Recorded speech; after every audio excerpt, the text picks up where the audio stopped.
Hi, I'm Dr. George Bakris, Professor of Medicine and Director of the Comprehensive Hypertension Center at the University of Chicago Medicine.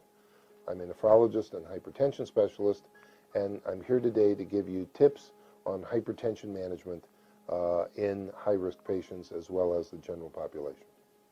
How do you deal with stroke? Immediate post-stroke blood pressure control is a little different between hemorrhagic stroke and thrombotic stroke. In a hemorrhagic stroke, you absolutely want the blood pressure controlled and you want it reduced, and ideally you want it reduced to levels below 160 if you can. Not lower, but below 160 to help stabilize the bleeding.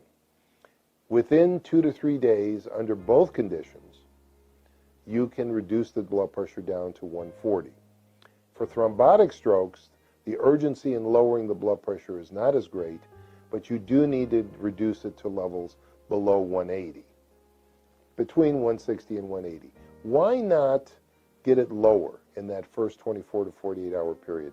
Because if you do, there's very good evidence that you will extend the stroke and actually injure the brain, and it's called preserving the penumbra.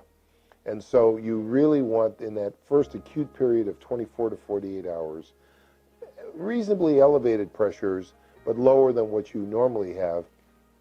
And after 48 hours, slowly reduce the pressure down to levels of around 135 to 140.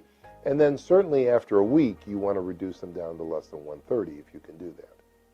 I hope you've enjoyed this tip, and hopefully you can use it in your practice to improve patient care. Thank you and have a good day.